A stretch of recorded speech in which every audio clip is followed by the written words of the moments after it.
সুনিতা একটি প্রাইভেট স্কুলে পরিষ্কার পরিচ্ছন্নতার কাজ করত। সে অনেক গরিব ছিল, আর এই কারণেই তার মেয়ে রাধাকে বাড়ির পাশের একটি সরকারি স্কুলে ভর্তি করিয়েছিল, যেখানে রাধার স্কুল সন্ধ্যায় শুরু হতো। আর এই কারণে সকালবেলা সুনিতা রাধাকে তার সাথে স্কুলে নিয়ে যেত।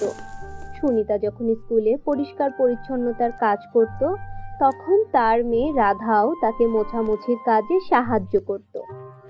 স্কুলের পঞ্চম শ্রেণীতে পিঙ্কি নামের একটি মেয়ে পড়ত, যে ছিল ভীষণ অহংকারী স্বভাবের। সে প্রায় সময়ই রাধাকে গরিব বলে হেয় করে কথা বলতো আর অপমান করত। ওই রাধা, তুই এবার 26শে জানুয়ারির গণতন্ত্র দিবসে কি করবি? তোদের স্কুল তো খুবই ছোট লোক। আমাদের স্কুলে অনেক বড় ফ্যান্সি ড্রেসের কম্পিটিশন হবে। আমি তো 26শে জানুয়ারির জন্য অনেক সুন্দর একটি ড্রেস তৈরি করেছি। আমি সেই ড্রেসই পরবো। পিঙ্কি, আমাদের স্কুলে অনুষ্ঠান হয়, আমরা সবাই মিলে নাচানাচি করি। আমাকেও সেদিন আমাদের স্কুলের অনুষ্ঠানের জন্য পতাকার মতো দেখতে লেহেঙ্গা পরে যেতে হবে। কিন্তু প্রথমে আমি সকালে তোমাদের স্কুলে আসবো মায়ের সাথে, তারপর বিকেলে আমার স্কুলে যাব। পতাকার লেহেঙ্গা? কিন্তু তোরা তো ভীষণ গরিব, তোদের কাছে তো লেহেঙ্গা কেনার কোনো টাকাও নেই। আচ্ছা বাদ দে, আমি এখন আমার ক্লাসে যাই। তুই চল আমার সাথে, গিয়ে আমার পাশের সিটে পানি মুছে দে, ওখানে অনেকখানি পানি পড়ে গিয়েছে। ঠিক আছে পিঙ্কি, তুমি যাও, আমি ন্যাকড়া নিয়ে আসছি। আরে আরে, ন্যাকড়া লাগবে কি কারণে? তুই একটা কাজ কর, তো এই লম্বা চুলগুলো দিয়েই ন্যাকড়া বানিয়ে নিস। শুধু শুধু এত লম্বা চুল নিয়ে কেন ঘুরিস? এভাবে পিঙ্কি সব সময় রাধাকে অপমান করে। রাধার চোখে পানি চলে আসে, কিন্তু সে এই বিষয়ে তার মাকে কোনো কিছুই বলে না, কারণ রাধা জানতো সে তার মাকে এই বিষয়ে কিছু বললে তাহলে তার মা আর কাজে নিয়ে আসবে না, আর একা একাই স্কুলের সব কাজ করবে। আর এই কারণেই রাধা চুপ হয়ে যায়। বন্ধুরা, তোমরা তোমাদের নাম কমেন্ট বক্সে কমেন্ট করে জানাও, কারণ তোমাদের নাম দিয়েই তৈরি হবে আমাদের পরবর্তী কার্টুন ভিডিও। 26শে জানুয়ারির একদিন আগে স্কুলের সব শিক্ষার্থীদের টিচার ফ্যান্সি ড্রেস পরে আসার জন্য বলে দেয়। রাধার স্কুলেও ফ্যান্সি ড্রেস পরে যাওয়ার জন্য বলা হয়, কিন্তু রাধা বুঝে উঠতে পারছিল না কি ড্রেস পরে যাবে ফাংশনের দিন। আবার সকালবেলা তার মায়ের সাথে ওই স্কুলেও তাকে যেতে হবে। রাধা, ভাবছি তোর জন্য 26শে জানুয়ারির ফাংশনের জন্য পতাকার লেহেঙ্গা বানিয়ে দেব। সকালে তো তুই আমার সাথে স্কুলে যাবি মা, সেখানেও সবাই গণতন্ত্র দিবসের আয়োজন করেছে। তারপর সন্ধ্যাবেলা তুই তোর স্কুলে চলে যাস। ঠিক আছে মা, কিন্তু তুমি আমার জন্য পতাকার লেহেঙ্গা কিভাবে বানিয়ে দিবে? আরে তুই কোনো চিন্তা করিস না মা, আলমারিতে আমার অনেক পুরনো 3 পিস আর শাড়ি পরে রয়েছে, সেখান থেকেই পতাকার 3টি রঙের কাপড় নিয়ে নিব, আর বাস তোর লেহেঙ্গা তৈরি হয়ে যাবে। সত্যি বলছো মা? পতাকার লেহেঙ্গা পরে তো আমাকে অনেক সুন্দর দেখাবে। রাধা অনেক খুশি হয়। তারপর সুনিতা তার 3 পিস আর শাড়ি দিয়ে রাধার জন্য অনেক সুন্দর একটি পতাকার লেহেঙ্গা সেলাই করে দেয়।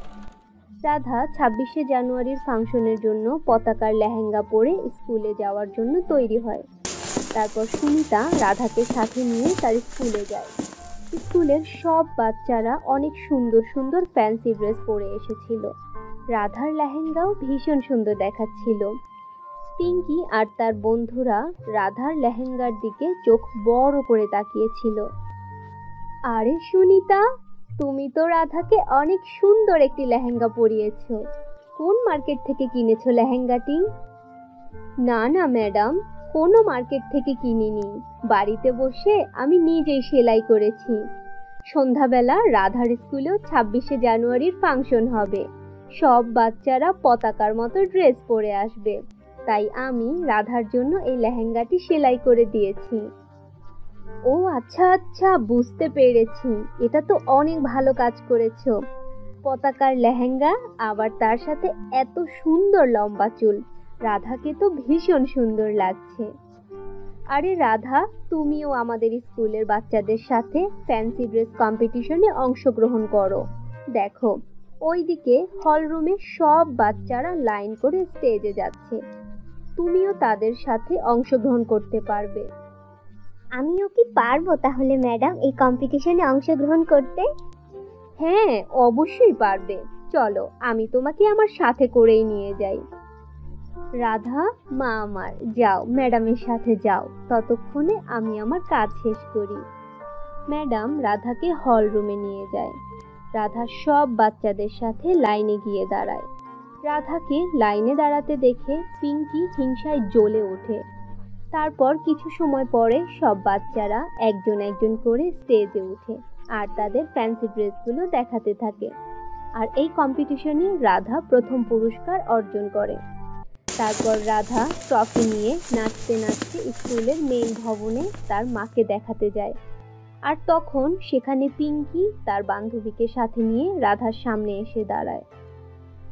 রাধা, তোর এত সাহস হলো কিভাবে আমাদের স্কুলে ফ্যান্সি ড্রেস কম্পিটিশনে অংশগ্রহণ করার? এই ফার্স্ট প্রাইজ আমার বান্ধবী ন্যায়নার জেতার কথা ছিল। ন্যায়না, চল এই বেয়াদবের কাছ থেকে এখনই ট্রফি ছিনিয়ে নেই আমরা। আরে পিঙ্কি, এসব কি বলছো তুমি? এই প্রাইজ আমার, আর এই প্রাইজ আমি আমার মাকে দেখাতে নিয়ে যাচ্ছি। পিঙ্কি রাধাকে ধাক্কা দেয় আর প্রাইজ ধরে টানাটানি করে। এই টানাটানি করতে করতে এক পর্যায়ে পিঙ্কির পা পিছলে যায় আর সে বারান্দা থেকে নিচের দিকে ঝুলে পড়ে।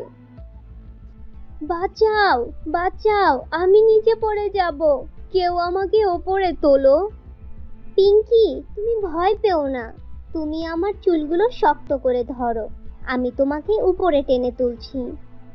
রাধা তার লম্বা চুলগুলো পিঙ্কির দিকে এগিয়ে দেয় আর পিঙ্কি সেই চুলগুলোকে ধরে ফেলে। আর রাধা আস্তে আস্তে পিঙ্কিকে উপরে তুলতে থাকে, কিন্তু রাধার চুলে ভীষণ ব্যথা করছিল। তারপর পিঙ্কি উপরে উঠে আসে। পিঙ্কির চিৎকারের আওয়াজ শুনে সেখানে সবাই দৌড়ে আসে। আরে বাহ সুনিতা, তোমার মেয়ে রাধা তো অনেক সাহসী। ও তার লম্বা চুলের সাহায্যে আমাদের স্কুলের স্টুডেন্ট পিঙ্কির জীবন বাঁচিয়েছে। Thank you madam. চলো চলো বাচ্চারা, এখন এখান থেকে ভিড় কমাও, হল রুমে অনুষ্ঠান চলছে। সব বাচ্চারা দ্রুত সেখানে চলে যাও।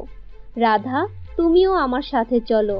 তুমি তো দেখছি পতাকার লেহেঙ্গা পরেছো আর তোমাকে ভীষণ সুন্দর লাগছে, কিন্তু তোমার চুলে ব্যথা করছে না তো?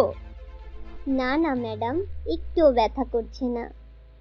পিঙ্কি নিজের ভুল বুঝতে পেরে রাধাকে সরি বলে।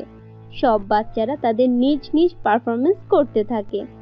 রাধা সেদিন স্টেজে অনেক সুন্দর করে ডান্স করে। রাধা দেখে সব বাচ্চাদের সাথে পিঙ্কিও আজকে তার জন্য হাততালি দিচ্ছে।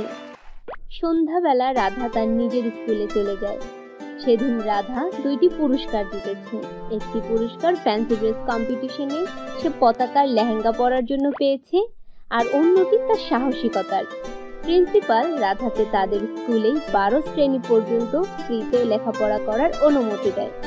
নিজের মেয়েকে এত বড় স্কুলে লেখাপড়া করতে দেখে সুনিতাও ভীষণ খুশি হয়, আর পিঙ্কি ও রাধা অনেক ভালো বন্ধু হয়ে যায়।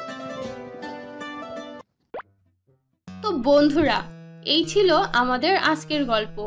আশা করি গল্পটি তোমাদের কাছে খুব ভালো লেগেছে। ভালো লাগলে আমাদের আজকের গল্পটিতে একটি লাইক দাও, কমেন্ট করো আর তোমার বন্ধুদের সাথে শেয়ার করো। আর যদি আমাদের চ্যানেলে নতুন হয়ে থাকো তাহলে আমাদের চ্যানেলটি সাবস্ক্রাইব করে পাশে থাকা বেল নোটিফিকেশন অন করে দাও। তো দেখা হচ্ছে পরবর্তী ভিডিওতে। ততক্ষণ পর্যন্ত ভালো থাকো, সুস্থ থাকো। আল্লাহ হাফেজ।